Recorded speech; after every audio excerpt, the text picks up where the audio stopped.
안녕하세요. 쿠버네티스 레디스 클러스터 구축기를 발표하게 된 해오입니다. 발표 순서는 쿠버네티스에 레디스 클러스터를 올리게 된 이유, 쿠버네티스의 레디스 클러스터를 구축한 방법 및 동작, 구축을 하면서 생긴 고민사항과 장단점, 데모 순으로 발표하도록 하겠습니다. 먼저 쿠버네티스에 레디스 클러스터를 올리게 된 이유부터 말씀드리겠습니다. 저는 현재 카카오 TV 서비스의 백엔드 개발을 하고 있습니다. 카카오 TV 서비스를 잘 모르시는 분들이 계실 것 같아 잠시 간단하게 소개를 드리도록 하겠습니다. 카카오 TV는 다양한 동영상과 라이브 영상이 카카오 뷰탭, 다음 앱과 웹, 카카오 TV 웹 앱, 카카오 채널 등 다양한 서비스에서 사용이 되고 있는 동영상 플랫폼입니다. 카카오 TV 서비스의 좀 특별한 점은 이벤트가 있을 때 트래픽이 폭등한다는 패턴을 보인다는 것입니다. 예를 들면 올림픽, 월드컵과 같은 대형 스포츠 경기나 온라인 공연, 유명한 TV 라이브 등을 할 때입니다. 트래픽이 폭등하는 이벤트가 있을 때 MSA 기반으로 구성된 서버들은 쿠버네티스 위에서 스케일 아웃이 가능하여 대부분의 경우 별 문제 없이 대응이 가능합니다. 하지만 캐시 레이어로 사용하고 있는 레디스 클러스터는 온프레미스 환경으로 되어 있어서 스케일 아웃이 힘든 구성이었습니다. PM 서버를 발주 넣어서 스케일 아웃이 가능하지만 긴급한 상황에서는 이마저도 불가능했습니다. 그렇기 때문에 이벤트 트래픽을 대비해서 미리 여유롭게 레디스 클러스터를 구축해 두었습니다. 조금 여유롭게 구성이 되어 있어서 평소에는 서버들의 리소스 중에 일부분만 사용하여 돌아가고 있습니다. 그래서 리소스도 비효율적으로 사용이 되고 있었습니다. 대용량 트래픽에 유동적으로 대응을 하면서 리소스를 효율적으로 사용하기 위해 스케일 인 아웃의 필요성을 느꼈습니다. 기존의 온프레미스 환경의 레디스들을 그래서 쿠버네티스로 올리기로 결정하였습니다. 다음은 쿠버네티스의 레디스 클러스터를 구축한 방법과 동작을 말씀드리겠습니다. 결론부터 말씀드리면 쿠버네티스 오퍼레이터 패턴을 사용하였고 쿠버네티스의 안티 패턴인 호스트 네트워크를 사용하였습니다. 정상적인 HA 처리를 위해서 파드 어페니티를 적용하였고 모니터링을 위해 익스포트와 프로메테우스, 그라파나를 이용하였습니다. 구조를 조금 더 자세히 설명드리겠습니다. 레디스 클러스터를 정의할 수 있는 CRD, 커스텀 리소스 데피니션을 생성하였습니다. CRD는 다음과 같은 구조를 가지고 있습니다. 레디스 클러스터의 이름, 레디스 마스터 노드의 수, 마스터 노드당 가질 레플리카 노드 수, 레디스의 맥시멈 메모리와 포트, 레디스 도커 이미지 경로와 레디스 컨테이너의 리소스 정보입니다. 이러한 커스텀 리소스의 추가 수정 삭제 이벤트를 받아서 처리할 수 있는 컨트롤러도 개발하였습니다. 컨트롤러는 CRD에 추가 수정 삭제 이벤트가 발생할 때마다 이벤트를 전달받게 되고 커스텀 리소스 내용과 레디스 클러스터의 상태를 맞추는 리컨사일 작업을 진행하게 됩니다. 지금부터는 동작 방식과 함께 설명을 드리겠습니다. 먼저 CRD가 생성이 되는 동작입니다. 사용자가 테스트1이라는 커스텀 리소스를 생성하게 되면 레디스 컨트롤러는 커스텀 리소스가 생성이 되었다는 크리에이트 이벤트를 전달받게 됩니다. 이벤트를 받은 컨트롤러는 커스텀 리소스에 해당하는 큐를 내부적으로 생성을 하고 이벤트 정보를 큐에 푸시하게 됩니다. 이후 별도 스레드에서 큐에 있는 정보를 보고 리컨사일 작업을 진행하게 됩니다. 파드를 생성하고 밋을 해주고 슬롯을 할당하는 작업을 거쳐서 레디스 클러스터를 생성하게 됩니다. 레디스 파드가 딜리트 되는 이벤트를 확인하기 위해 딜리트 이벤트 와치 작업도 추가하게 됩니다. 이러한 동작들을 거쳐 레디스 클러스터를 생성하게 됩니다. 생성된 레디스 파드를 조금 더 자세히 살펴보겠습니다. 큐브CTL로 확인한 파드의 디스크립션입니다. 이미지에서 보시는 것과 같이 파드는 레디스 컨테이너와 익스포터 컨테이너 두 개로 구성되어 있습니다. 또한 쿠버네티스의 안티 패턴인 호스트 네트워크와 호스트 포트를 사용하고 있습니다. 호스트 네트워크를 사용한 이유는 캐시로 사용 중인 레디스에 접근할 때 네트워크 홉수를 줄여 성능을 최대한 뽑기 위함과 클라이언트에서 레디스 클러스터로 접근이 용이하게 하기 위함이었습니다.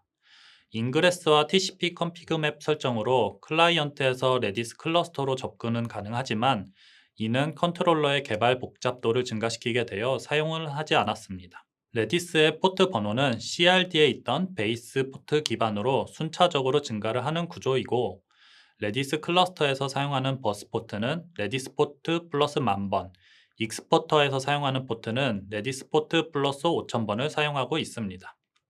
커스텀 리소스의 베이스 포트가 10,000번이라고 가정을 해보면 보시는 표와 같이 파드가 생성이 될 때 포트 번호도 순차적으로 증가를 하면서 생성이 되게 됩니다. 그렇기 때문에 하나의 쿠버네티스 클러스터당 약 5,000개의 레디스 파드를 생성, 운영할 수 있습니다. 파드 라벨과 어노테이션에도 몇 가지 추가 처리를 하였습니다. 레디스의 마스터 노드와 레플리카 노드가 동일한 쿠버네티스 워커 노드에 배포가 되게 되면 해당 워커 노드가 죽는 순간 정상적인 HA 처리가 되지 않기 때문에 라벨에 현재 레디스 노드의 아이디를 추가하고 이 값을 이용해서 마스터와 레플리카가 같은 워커에 뜨지 않도록 보시는 것과 같이 파드 어페니티를 적용하였습니다. 어노테이션에는 프로메테우스에서 익스포터 값을 잘 가져갈 수 있도록 포트 설정을 추가해 주었습니다. 이번에는 HA가 어떤 식으로 처리되는지 말씀드리겠습니다. 레디스 클러스터에 마스터 이번 노드가 죽었다고 가정하겠습니다. 레디스 노드들 간의 통신을 통해 마스터 이번이 죽은 것을 파악하고 레디스 클러스터 자체에서 HA 처리가 진행되게 됩니다. 선출 과정을 거쳐서 레플리카 이번이 마스터 이번으로 승격이 되게 됩니다. 그런 와중에 컨트롤러는 파드에 딜리트 이벤트 와치를 추가해 두었기 때문에 파드가 죽었다는 이벤트를 전달받게 됩니다. 컨트롤러는 별도의 스레드에서 리컨사일 작업을 진행하게 되고 파드를 생성해서 마스터 이번에 레플리카로 등록하는 과정을 거쳐서 HA 처리를 완료하게 됩니다. 커스텀 리소스의 추가 삭제 동작이 어떻게 이루어지는지 말씀드리겠습니다. 새로운 커스텀 리소스가 추가되는 경우 좀 전에 설명드린 것과 같이 커스텀 리소스에 해당하는 이벤트 큐를 생성하고 커스텀 리소스 내용에 맞게 레디스 클러스터를 생성하게 됩니다. 컨트롤러에서 이벤트 큐를 커스텀 리소스별로 생성하는 이유는 커스텀 리소스 간의 동작이 독립적이기 때문에 서로 영향을 주지 않도록 하기 위함이었습니다. 예를 들어 테스트1 레디스 클러스터가 스케일 아웃 중일 때 테스트2 레디스 클러스터에 HA 처리가 지연이 되면 안 되기 때문에 별도의 큐와 스레드로 처리하도록 하였습니다. 커스텀 리소스가 삭제되는 경우 컨트롤러는 딜리트 이벤트를 받게 됩니다. 그러면 이벤트 큐를 제거하고 레디스 클러스터를 제거하는 동작을 수행하게 됩니다. 다음으로 커스텀 리소스에 어떤 값이 업데이트 되는 경우, 즉 스케일 인 아웃이 되는 상황을 설명드리겠습니다. 이때도 동일하게 커스텀 리소스가 업데이트 되었다는 이벤트를 컨트롤러가 받게 되고 이벤트 큐에 넣게 됩니다. 이후 별도 스레드를 이용해서 리컨사일 작업을 진행하게 됩니다. 커스텀 리소스에 명시되어 있는 마스터의 숫자보다 레디스 마스터가 부족한 것을 파악하고 새로운 파드를 생성하게 됩니다. 생성이 완료되면 기존의 레디스 클러스터에 잘 밑을 시켜줍니다. 이후 레디스 클러스터는 슬롯 기반으로 처리가 되기 때문에 모든 레디스 노드가 슬롯을 균등하게 갖기 위해 슬롯 리밸런싱 작업을 진행합니다. 이후에 레플리카 파드를 생성해서 스케일 아웃 처리를 완료하게 됩니다. 스케일 인 아웃은 실 트래픽이 들어오는 와중에 진행을 하여도 서비스에 문제가 없도록 되어 있습니다. 해당 방식은 레디스 도큐먼트에 자세히 나와 있어서 해당 부분 참고 부탁드립니다. 컨트롤러가 죽는 상황이 발생할 수도 있습니다. 저희는 컨트롤러를 디플로이먼트로 배포를 하였습니다. 해서 컨트롤러가 죽으면 쿠버네티스에서 자동으로 새로운 컨트롤러 파드를 생성하게 됩니다. 컨트롤러가 생성이 되면 가장 먼저 현재 적용이 되어 있는 커스텀 리소스 리스트와 파드 리스트 정보를 가져오게 됩니다. 이후 전체 커스텀 리소스의 리컨사일 작업을 진행하는데요. 이유는 컨트롤러가 죽어있던 상황에서 발생했을지 모르는 이벤트들을 처리하기 위함입니다. 리컨사일 작업이 완료가 되면은 컨트롤러는 이벤트 큐를 생성을 하고 이벤트를 받아서 정상적으로 처리할 수 있는 상태가 되어서 복구가 완료되게 됩니다.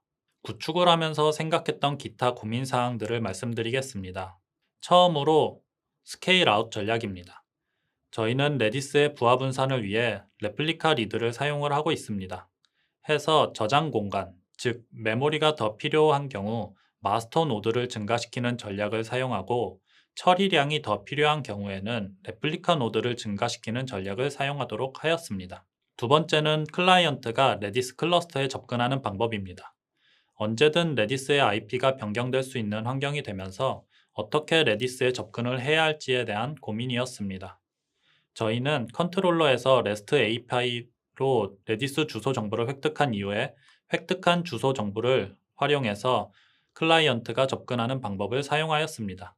자바 기반의 레디스 라이브러리 대부분은 레디스 클러스터로 접근하는 제일 처음에만 주소값이 필요하기 때문에 이러한 방식으로 처리를 하게 되었습니다. 세 번째는 컨트롤러 동작 중에 발생할 수 있는 오류들에 대한 풀백 처리를 어떻게 해야 하나였습니다. 저희는 컨트롤러에서 어떤 처리를 할 때 이전 상황으로 되돌릴 수 있도록 액션 단위로 스택에 저장을 하고 문제가 발생하는 경우 이 저장되어 있는 액션을 보고 이전 상태로 되돌리는 롤백 방법을 사용하였습니다. 예를 들어 레플리카 노드 스케일 아웃을 진행했다고 가정해 보도록 하겠습니다. 보시는 것처럼 액션들이 스택에 쌓이게 됩니다. 이때 레플리카 오브를 하려다 통신 오류가 발생했다고 가정을 해보겠습니다. 스택에 저장되어 있는 액션을 이전 상태로 되돌리기 위해 기존 액션에 반대되는 액션을 생성해서 롤백 처리를 하게 됩니다. 롤백 처리가 완료되면 스케일 아웃을 진행하기 전 상태로 되돌아갈 수 있습니다. 이러한 방법으로 컨트롤러에서 발생하는 문제를 처리하고 있습니다. 네 번째는 모니터링입니다. 처음에는 자체 개발한 모니터링을 붙였었는데요. 효율이 좋지 못해서 보시는 것과 같이 익스포터와 프로메테우스, 그라파나를 이용해서 모니터링을 하도록 수정하였습니다. 익스포터는 멀티 컨테이너로 파드 내에 있는 구조이고 프로메테우스는 각각의 쿠버네티스 클러스터별로 생성이 되어서 자신이 속한 쿠버네티스 클러스터의 지표들 수집하도록 했습니다. 그라파나는 한 군데서 여러 쿠버네티스 클러스터를 모니터링하기 위해 하나의 그라파나가 전체 프로메테우스와 연결이 되어 있는 구조로 되어 있습니다. 해서 하나의 그라파나에서 여러 클러스터들을 모니터링하고 보시는 것과 같은 지표들을 주로 보고 있습니다. 마지막으로 배포 방식입니다. 현재는 헬름 기반으로 배포되도록 되어 있고 사내 쿠버네티스 서비스인 DKOS에서 테라폼이 적용이 되어서 현재 테스트를 진행하고 있습니다. 장단점입니다. 장점은 스케일 인, 아웃이 편하게 할 수 있고 트래픽에 따라 리소스를 효율적으로 사용할 수 있어졌습니다. HA 처리를 통해서 레디스 노드가 자동으로 복구가 가능해졌습니다.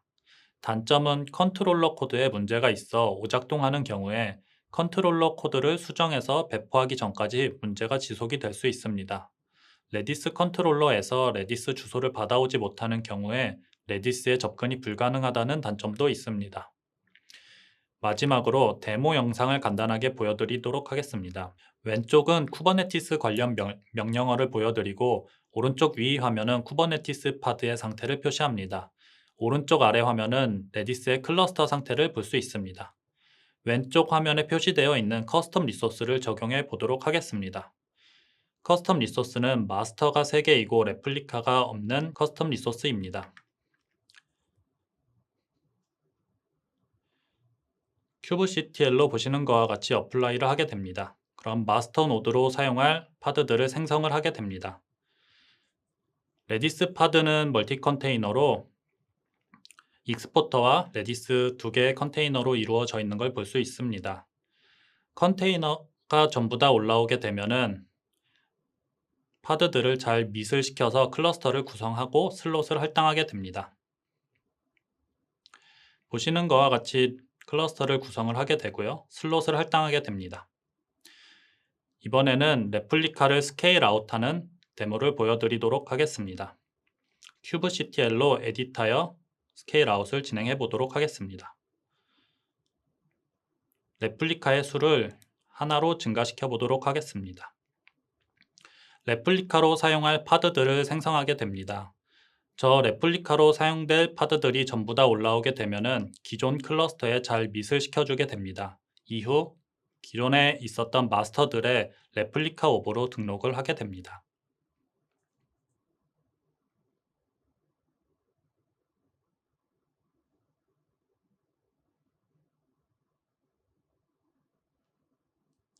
보시는 것과 같이 밋이 잘 된 걸 볼 수 있고 레플리카 오브로 등록이 된 것을 확인할 수 있습니다.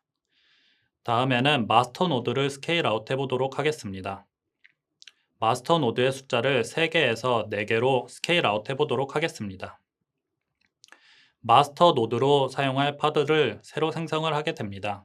이전과 동일하게 파드가 뜰 때까지 대기를 하게 됩니다.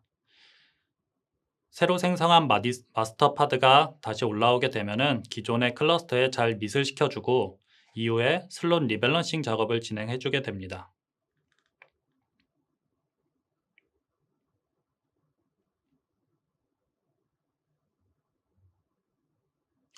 마스터 파드가 잘 미시된 것을 보실 수 있고 이제 슬롯 리밸런싱 작업을 진행을 하게 됩니다. 전체 마스터 노드가 동일한 수의 슬롯을 갖기 위해서 슬롯 리밸런싱 작업을 진행하게 됩니다. 보시는 것과 같이 슬롯이 이렇게 옮겨지는 것을 보실 수 있습니다. 슬롯 리밸런싱 작업이 모두 완료가 되게 되면은 새로 생성된 마스터 파드에 사용할 레플리카 파드를 생성하게 됩니다.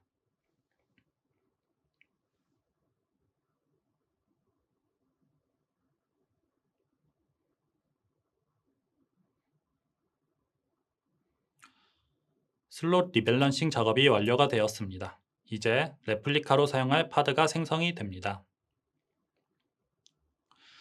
마스터 파드와 레플리카 파드를 별도로 이렇게 띄우는 이유는 마스터 파드와 레플리카 파드가 동일한 워커 노드에 뜨지 않게 하기 위해 파드 어페니티를 적용하기 때문입니다.